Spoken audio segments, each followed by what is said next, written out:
Welcome to tonight's MindMatters Masterclass. Why are you like that? This is a very special one focusing on emergenetics. Emergenetics is actually a psychometric profiling tool that helps people to really think about and understand the different thinking styles and the behavioral traits. So without further ado, I am going to introduce our speaker today, none other than Betty J. Tan. She's a people catalyst and leadership consultant. She has over 29 years of experience doing corporate work and has spent the last 15 years leading team as a VP and a managing director. She truly understands how much team dynamic and communication shapes everything at the workplace. As a certified emergenetic associate, she brings a science-backed yet human-centered lenses to understanding how people think and collaborate. This helps people to turn self-awareness into stronger connection and better result. So without further ado, please join me to welcome Betty. Thank you, Yi-Chen, and I'm very privileged to be here and spend the evening with all of you. First, how many of you sometimes feel, oh, it's so challenging working with people? And how many of you at times feel, why can't they get me? Why is it so difficult to understand? And how many of you have that voice that whisper, why are they like that? Why are you like that? I have a confession. So as a leader, I definitely had moments when I look at people and say, why are you like that? Of course, not out loud. And if you're honest, most people will do that. At this moment, I want you to picture someone in your team or just someone that your mind is thinking exactly that. Because my hope is by the end of today's session, you will be looking at the person slightly differently. So today, whatever I'm going to share with you is some insights that I wish someone would have told me earlier in my leadership journey, because that will help me and that will allow me not to have so much frustration, so much assumption, and so much guessing. Because this is what I've learned after leading for 15 years is this. Most of the leadership frustration, it's not people problem. They are interpretation problem. And we fell into leadership trap that we don't even know that we have fell into. And this is what we're going to unpack today. What are the 3 leadership traps that lead us to mistreat others? And how Imagenetic as a tool help me and help us give us a language to understand how people think and behave. And I will also be sharing some of the practical tips that will allow you to communicate that land and connect deeper, and you can contribute more meaningfully. So the first leadership trap is personality trap. The belief, often unconscious, that my natural leadership style is the right approach. It is not that we intentionally impose on others. It is just whatever feel natural, feel comfortable.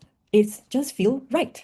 And I know that I fall into this leadership trap very early in my leadership journey. When I start leading team, I am very clear in my mind of what good leadership would look like. To me, a good leader is someone who is warm, supportive, understanding, and make everybody feel comfortable. And I believe if my team feels safe with me, and there is harmony in the team, and people feeling heard, I'm doing a really good job as a leader. And that's why I avoided conflict. I delayed a lot and various difficult conversation. And I chose diplomacy over directness. And I have actually softened the feedback. And I genuinely think that I'm doing the right thing and I care for my people. But I do notice something that 2 things. One, performance standard has eroded quietly. The underperformance are not addressed on time and rightly.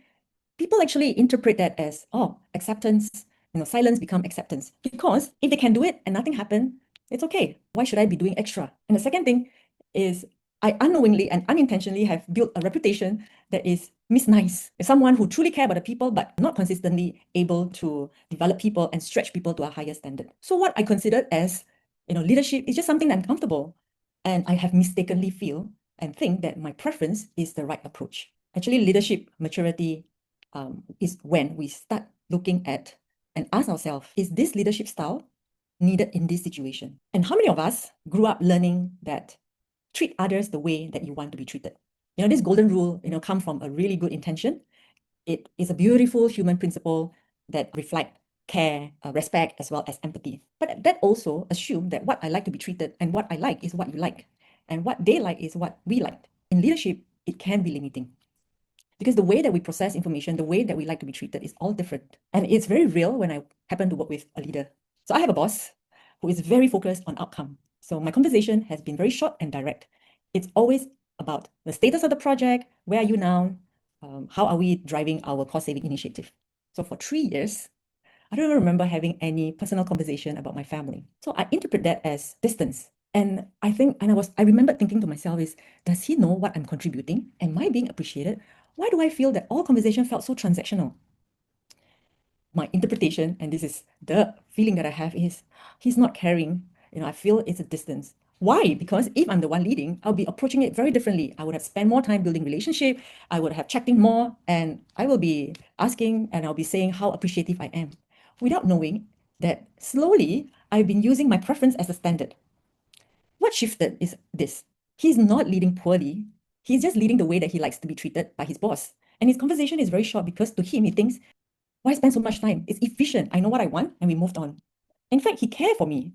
To him, getting result done and getting results is the way to have bonus, so that we can have bonus and perhaps a stronger footing in the job security.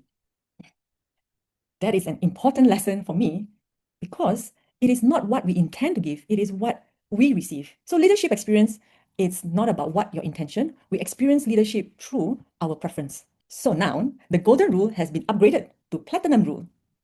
It is treat others the way they want to be treated. So at this moment, you can reflect, and where do you offer your leadership the way that you prefer to receive instead of the way someone else best receive it? The first rule, the first trap is identity or the approach that we have as a leader. The second is how we deliver as a leadership. The third is something deeper. It is identity. It is destiny. Often, many people mistaken that preference is potential. And sometimes we even believe that things that is uncomfortable, that is not familiar, is something that we are not capable of doing.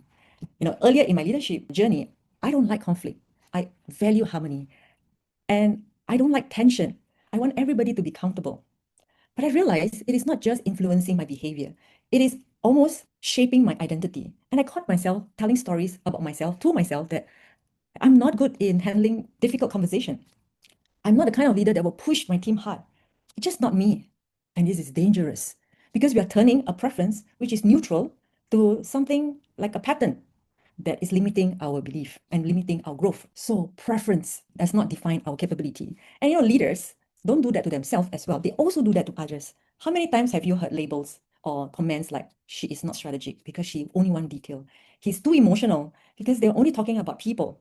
And she's too quiet, may not have a leadership potential. As much as we have been giving objective observation, perhaps we are just reacting to the style that we are not familiar with. So preference, it is not competency. We can develop that skill. And this realization shifted the way that I approach leadership. The first thing, I really want to know about myself. Because I want to know what are my trigger points, what are my blind spot, and what are my things that I like to do. And it's a beautiful quote, and I really love it.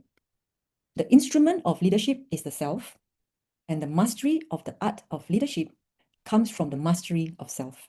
So along my leadership journey, I needed something simple, something that can help me to reset myself when I meet the moment, or help me with leading more awareness, with awareness and less guessing. So I came with create this route to help me ground myself, and it's 4 parts. First, we need to recognize ourselves, and then we orientate to others, and own the ownership of what are the impact that I want to offer. And lastly is trust. We build trust intentionally because different people we build different trust differently. And what I want to start is really recognizing ourselves first. Do you know that all of us have patterns? And I invite all of you to be curious of what are our patterns. What are the patterns that is serving us well now? And what are the patterns that is not useful, limiting our growth? And what are the patterns that you need to upgrade for us to be a better version of ourselves? Patterns is like habits. I give you an example. How many of you update your iOS or apps the moment that you receive a notification? The phone won't crash immediately, but with time, it becomes cranky, unstable. They may not be even compatible with the new apps that you want to update. And it may run into risk of security or even performance. So the apps in the phone is like patterns in our brain. So I'm so excited to be sharing something I'm very passionate about. It gives me a language to understand how people like to think and how people like to behave. And Imagenetic is a psychometric tool, is a profiling tool, and there are many out there like MBTI, DISC, or even Enneagram. And every tool measure different things. And Imagenetics specifically measure 2 things, behavior and thinking. And Imagenetic made up of 2 words, emerge and genetic. And what do I mean? It's part nature, part nurture. Nature is DNA, where we inherited from our parents, grandparents, great-grandparents. And nurture is what we have experienced from birth till now. So who I am today and who you are today are part nature, part nurture. And that brings me to the official definition of emergenetic. It is a patterns of thinking and behaving that emerge from your genetic blueprint and life experiences. And emergenetic identify that we have 4 thinking attributes and 3 behavioral attributes. And I will be sharing what are those and what are the values that they bring. So this is our metaphoric brain. In imagenetic, we all have 4 colors in our brain. And the purple arrow represents our behavior, which sits outside the thinking brain. You know, it reminds me that we can only observe behavior. We can't see what we are thinking. So what does it mean? Don't be judgy. Let's not be judgy. So we all have 4 colors. And the score, anything that is above 23% is a preference. So I have a preference for social, and I also have a preference for conceptual, or the yellow. And social is my highest score, which also means the most preferred attribute. So there is no good profile or bad profile, and we all have the 4 colors. It's just more of some, less of some. So the higher the score means the higher the priority of the brain start to think from the attributes. And there are total 15 different profile permutation, and my profile or your profile is part of them. And then the blue part of the brain is called analytical preference, or we call the blue preference or the blue part. And by the way, we are not blue people. We are not Smurf or Ninja or Elmo. So we always consider that as blue preference. So blue preference or blue thinker likes data, and they need evidence-based. And their motivation is results. So if you're sitting in a meeting with someone who has analytical preference, highly likely they'll be asking, how is this going to help me drive my project? Where are we now, and how is this going to achieve our goals? If they don't receive any of this information, they will get very frustrated because they'll be thinking, why am I doing here? It's such a waste of time. So if you're presenting to someone you think and suspect that they're analytical, give them result, facts, status, short to the point. And how do we build trust with them? We build trust based on our credibility. And that reminds me of my experience in the corporate world. You know, one of those year we do need to present our growth plan, our 3-year growth plan to the management committee. So I remember I spent 3 weeks preparing for the deck. And you know, it has a market data, opportunity, account plan, weakness, strength of my products. And I sent it to my team, my direct report, for her input. And she called me and she asked, how do you get that number? You know, what website did you go to get this source? Have you validated this number? I was like, huh? My head is screaming, and I felt offended. You are my direct report. I have been in this business for so long, and you're checking on my work? It's only after much later, when we all go for the imagenetic, only to realize she's checking to satisfy her brain. She's checking to make sense of the data that she received. She's not checking on me, she's checking for herself. So this is how we earn trust with them, through our credibility. She still checks because that satisfies her, but she will check lesser when she knows that whatever I've given her is the same as what she's going to get. So on the planning holiday part, so they are the one who will make sure they will do all the research and will offer the best option and best value for money. And another way to remember is summary. Generally, they make decisions slower, not because they're slow. It is just they need more data point and make sense and connect the dot before they can make that decision. So generally slow, but they know exactly where they're heading and where they're going. So for the green thinker, or the green preference, or the structural preference, they generally like details. And their motivation is completion. So, you know, it's pure joy if they have a checklist and to-do list and every single part of it has been checked. Complete joy. And the value that they bring to the team is they get things done. They plan the work and work the plan. And how do we build trust with them? It's dependability. They need to know that they can depend on you so that they can complete their work. And one way to remember is train. You know, train have a specific path to go. There is very clear direction where they are heading. And nothing random, everything is planned. The carriage is 1, 2, 3, is never 4, 5, 7. And they know exactly where they are heading, and everything is on time. So by the end of the day, when they're back to the station, if no breakdown, delivery on time, it's a good day. For social part of the brain, or the red preference, do not confuse social in imagenetic as sociable. They are not social butterfly. They're just more relational. They're more intuitive, and they're like a cheerleader. The motivation is harmony. They want everybody to be happy. They want everybody to be comfortable with each other. Even when they are feeling, or they strongly believe that their ideas is a much better idea, or is a good idea than others for the company, they will still tend to, you know, allow other ideas to float. because it's easier to manage than the conflict. It's not about the conflict. It's more about, I don't want to embarrass them. I don't want to upset them. People overthink, and social preference overthink about relationship. If you think that your most preferred attribute is social, it is great to use the I statement. I think, I like your idea, and I have another idea that we can explore together. Use an I statement. And be mindful not to use the but, because the moment they use but, it invalidates everything. So example, I like your idea, and I have another option to explore, versus I like your idea, but I have other ideas to explore. A change of word, it creates a different impact. So for the planning for the holiday, they are the one putting people requests together because they want harmony. They want to make sure everybody is happy. So how do we build trust with them? Trust is built through empathy. And this is something we need to be mindful as well. Empathy is not about, I tell you, I understand you, I understand. It is about how they feel when they have a conversation with me. So in the Imagenetic is, when they have a conversation with me and they walk away, they will feel, yes, she understands. So it is not about what I tell, it's about how they feel. And it's very difficult to be fake around them because they're highly intuitive. There's a saying, people don't care what you think until they know that you care. So another way of remembering is ambulance. What do you know about ambulance is the moment they know that you are either upset or hurt, they will just be there for you immediately. So they're very supportive, and it's all about people. And for the yellow part of the brain is conceptual, and it generally likes big picture. And the motivation is novelty. Anything that is new ideas, new adventures, they will be there. So they are, in the planning of the holiday, they're the one thinking of the exotic places that they can go. Conceptual preference, they may come across a bit more creative, and the ideas tend to be out of the box. And if you think, I'm not creative, and I want all of you to disregard this belief, because all of us are creative. And we are creative in all different ways. So the red are creative about people, the green preference are creative about processes, details, when they see details. And the blue are creative when they see data and see how they can connect the dots. So we are all creative. And the best creation is we create and we idea. And in the Imagenetic, we stands for the whole Imagenetic brain, which means we gather people we have preference of green, blue, red, and yellow together. And we want the ideas that is factual, research-based, and is operationalized. And we also have been, socialized with others, and we also understand what is the impact. And it's out of the box idea. And we want this kind of idea because we are competing in the global front, and we are meeting multiple brains out there.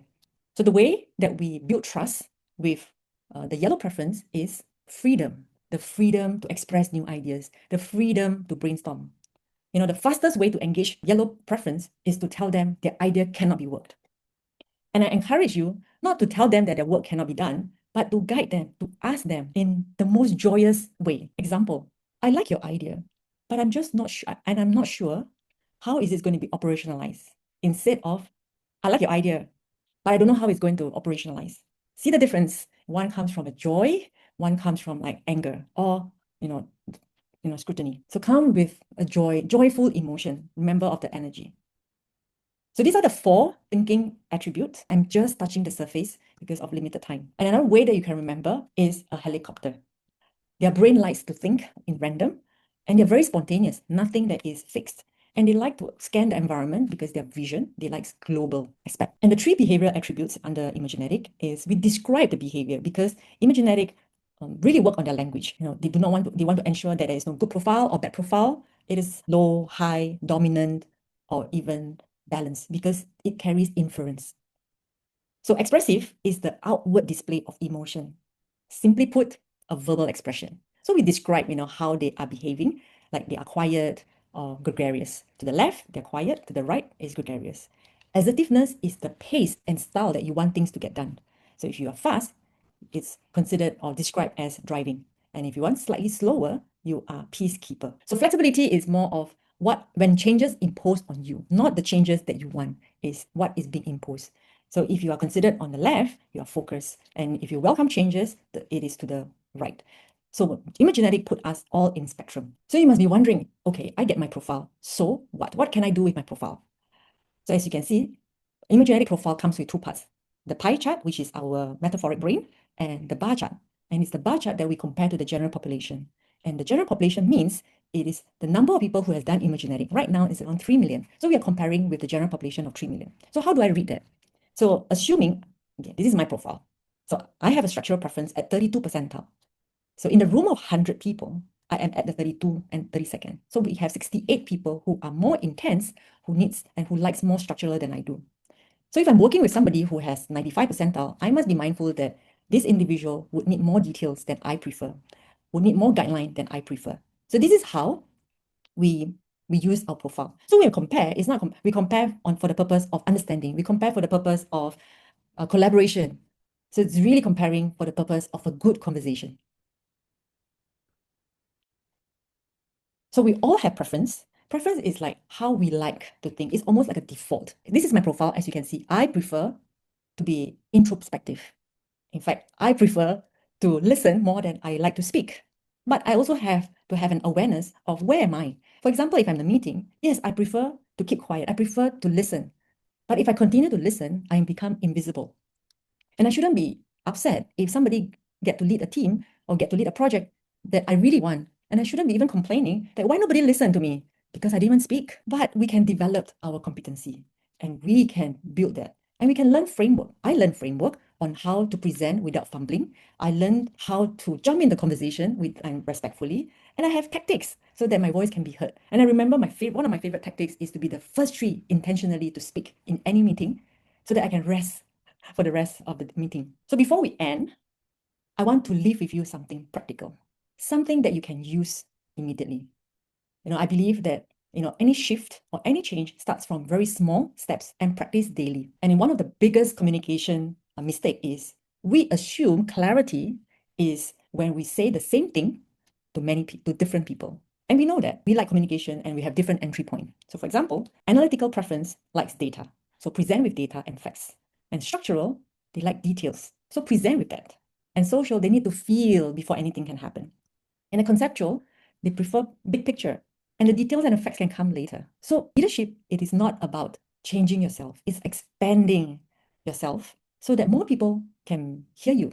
So when we adjust our communication style, it is not that people become easier, they just become more understandable. Remember the person that you have in mind before we start the session? And I hope by now you will see the person slightly differently. And leadership changes the moment we stop asking, why are you like that? But start asking, how can we lead better? And you may adjust your communication style with your direct reports. Remember the platinum rule. Treat others the way they like to be treated. Now that you have received some practical tips, but tips is just scratching the surface. I'm not able to provide a full deep details of what Emergenetic can do for us for growth or team dynamics. And the big shift is about how we understand ourselves better. What are your preferences? What energizes you? What annoys you? What drains you? And that's why I will be conducting Imaginetic 101. It is a powerful 4 hours workshop. It is a small group, in person and hands-on. It is going to be experiential learning. I will leave it to Eugen to tell you more about the Imaginetic workshop that I will be conducting. This is a 4-hour workshop that she's doing. I think what stood out the most for me is really about, what one can take away from the self-awareness that is generated from using a validated tool. So it's not instinctual or, guesswork, but it's using validated tool to understand how to position yourself in relation to other people so that you can work towards getting the results that you want or building stronger connection to move towards a yes, more agreement than argument. She will cover the 4 thinking and 3 behavioral attributes to get to a yes. Yes, sounds great. And of course, what's unique is really about getting your own personalized epigenetic profile. Be doing a tool with her, like she said, 10 minutes, and she will actually be processing with each and every one of you. So the question is, awareness is not just sufficient, because then with that awareness, what can you use or apply differently to expand your way of working with different profiles? So she's going to also use her root process to move from confusion to alignment with our stakeholders. And when I say stakeholders, doesn't just refer to working relationship. I think knowing this, right, can just strengthen the relationship I have people around it, whether it's friends, whether it's family, or people that I hang around with, just to ensure a more harmonious relationship. Then of course, the 4th one is learn to expand your style to meet people where they are. Like what Betty says, never about us. And if people do question how we do things, don't take it personal, because it's really about what they need in order to process the information to make sense of what's happening. And lastly is to optimize team dynamic. For everyone who work in team, we know how important it is to align ourselves in terms of our understanding, in terms of our messaging, so that we can move faster and build momentum as a team. So I think that's very, very powerful. And not only that itself, right, in this workshop itself, there's a certain value that is put in, right, from Betty. So I think what's very powerful is that you have one-to-one time with her to learn about this tool and someone to process it together with you. So you get to have your own emergenetic profile. It's worth $150 on the market itself. And after that, after the workshop, you also get one-on-one personal coaching with her. I think Betty really wanted to give this as a value added because she feels that it's also important to work with the individuals at their personal strengths. So this session is to look at the strengths that you already have and also the area of growth so that we can work with different people, all 15 types. That's the goal, right? And lastly, she also includes very generously toolkits and cheat sheets to work with the different profiles like in the room. So all this itself has a value of 490. But for tonight, if you're here and you're gonna share and click on this link to get details about this workshop, there's a very special promotion. It's really a very good offer that she has to work with some of you to help you reach your communication goals and stronger relationships.